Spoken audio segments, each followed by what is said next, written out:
encore un exercice très intéressant sur tout ce qui est suite extraite, Bolzano-Weierstrass, valeur d'adhérence, Weierstrass, pardon. Attention MPSI là, PCSI, bougez-vous. Ce genre de truc, si vous savez pas le faire, pour les concours, c'est très très très compliqué pour vous parce que c'est très apprécié ces petites questions limite un peu topologiques par toutes les grandes écoles. Je vous demande donc de vous concentrer, d'essayer de le faire à la maison en mettant pause. Ça sent Weierstrass, ça sent la sous-suite. Si elle converge essentiellement à une unique valeur d'adhérence, alors UN converge implique unique VA. Ok, je vous propose de vous débrouiller avec ça. C'est pas très compliqué, c'est juste un théorème de cours. Vous prenez deux sous-suites, voilà, si elles convergent, enfin, si vous voulez, si elles convergent, elle a une unique VA, parce que sinon, je sais pas comment faire ça. Mais en gros, bon, elle a une unique VA qui est sa limite, quoi. Sa limite, voilà. C'est un théorème de cours, c'est pas très compliqué, c'est pas trop l'intérêt de l'exo. Voilà. Donc si elle a ça, elle a une unique valeur d'adhérence, c'est super. Parce qu'en fait, si elle converge, toutes ces suites convergent également vers la même limite, tout ça, tout ça. Le plus intéressant, c'est donc le contraire. Si unique VA, alors UN converge. Ça, c'est plus intéressant, c'est plus compliqué. Si vous l'avez pas déjà fait en cours, il y a des profs qui le font en cours, ça. Ça, c'est intéressant. Il ne faut pas se tromper. Moi, une erreur de raisonnement que j'ai commencé à faire avec un élève en cours, donc on a fait un peu. J'ai mis du temps à me rendre compte de l'erreur de raisonnement, c'est commencer à se dire, à faire un raisonnement par l'absurde ou par contraposé qui ne marchait pas. C'est-à-dire qu'en fait, on faisait la contraposée de la proposition d'au-dessus. Si plusieurs VA, alors ça ne converge pas. Oui, mais non. Si plusieurs VA, ça ne converge pas, ça redémonte celui-ci. Donc, bien être clair sur ce qu'on fait. Qu'est-ce qu'on fait ici? C'est, si on veut le faire par contraposé, donc on va voir soit unique VA et montrer que ça converge, ok, unique valeur d'adhérence, montrons que ça converge. Si on veut montrer une contraposée, la contraposée, hop, la contraposée, c'est quoi? C'est si UN converge pas, diverge, alors au moins 2 VA. Et ça, c'est intéressant. D'ailleurs, c'est par là qu'on va passer. Parce qu'en direct, unique valeur d'adhérence, alors ça converge, pas sûr. Si UN diverge, là, on peut trouver ça intéressant. Donc qu'est-ce que ça veut dire qu'elle diverge, alors au moins, enfin qu'elle ne converge pas, alors au moins 2 VA?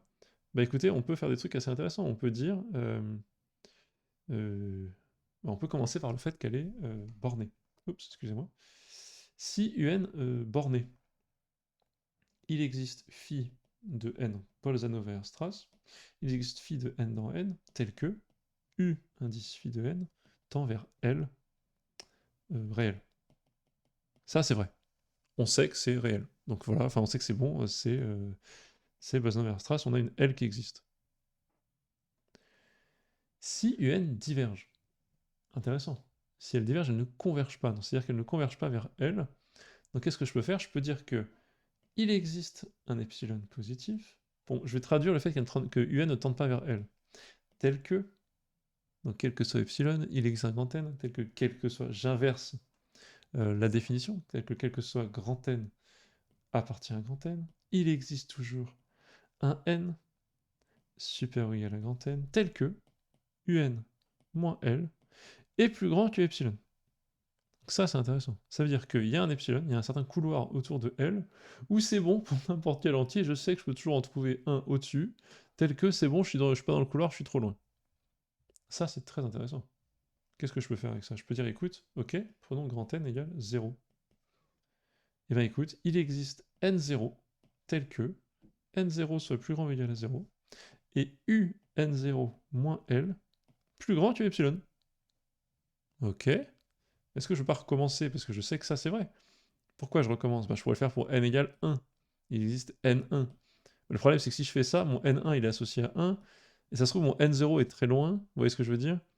Mon n1 est plus petit, enfin, on sait pas trop. Donc c'est compliqué. Moi, je vais être sûr, là, en fait, ce que je vais essayer de faire, je vous le dis tout de suite, hein, je vais essayer de construire une sous-suite de UN qui va diverger par rapport à L. Mais cette sous-suite va me permettre de conclure, vous allez voir pourquoi. Donc, je veux une sous-suite et je veux être sûr que je la construise avec une espèce de, pas une phi, mais on va dire une psi, une injection de n dans n, si vous voulez. Et là, faut pas se planter. Une injection de n dans n, en fait, je vais être sûr que mon premier, chacun de mes termes fonctionne bien. Donc moi j'ai n0 mon premier terme, ok. Ensuite je prends grand n égale n0 pour être sûr justement d'avoir un terme au-dessus. Donc voilà, je peux dire bah il y a n1. Je vais prendre un super strict ici, je vais pas me gêner. Hop, n1. Super strict, hein, ça c'est bon. Donc je prends n1 tel que n1 supérieur strict à n0 et j'ai eu n1 moins l positif. Ah, pardon, plus grand qu'epsilon. Et en fait, ça, je peux le faire à l'infini. Hop, hop, hop, hop. Et j'ai des indices nk avec nk supérieur à nk-1 supérieur 3 petits points à n1 supérieur à n0. Vous sentez bien la conclusion? Attention, hein. Donc qu'est-ce que j'ai? Ben, je peux définir psi qui a, si vous voulez, k associe ce n indice k. Grand N, ben, c'est croissant. Psi croissant, donc injective, hein. Donc inj. Et donc je suis OK. Donc moi j'ai bien U indice psi de n ne converge pas vers L. Par définition, j'ai trouvé une suite complète. Or, U psi borné, car U borné. Donc ça c'est génial. Mais en tant que Bolzano-Weierstrass, il existe psi prime tel que U de psi prime de psi, donc j'applique, je prends une sous-suite extraite de U psi. Et je l'extrais avec une psi prime de n dans n. Il existe une psi prime telle que U prime, que U psi prime rond psi indice n converge. Ah bah génial. Bah, elle converge vers L prime différente L. Ça c'est sûr. Elle ne peut pas, parce que si elle converge vers L, il y a un souci. Je sais que par définition, tous mes termes de U psi ne convergent pas, sont trop loin, sont hors du couloir, ne peuvent pas s'approcher d'L. Donc n'importe quelle sous-suite ne peut pas converger vers L. Donc elle converge vers L prime différente L. Or, c'est aussi une sous-suite de U, ça. Donc j'ai bien deux valeurs d'adhérence. L' différente L, c'est une valeur d'adhérence. J'ai celle du début, L' et L. Bah, c'est magique, écoutez, L' et L, c'est deux valeurs d'adhérence. Comme j'ai trouvé deux valeurs d'adhérence, bah c'est fini. Si UN diverge, j'ai deux valeurs d'adhérence. Contraposé, si j'ai une unique valeur d'adhérence, alors ça converge. Voilà. Dites-moi si ça vous convient, peut-être que j'ai été un peu vite, je me rends pas compte si la vidéo a été peut-être manque de détails, elle est plus courte que d'habitude. J'espère que c'était clair. Joyeux Noël, bonne année, je sais pas quand ça sort exactement, mais on est dans cette période-là. Et je vous dis à la prochaine. Bye bye.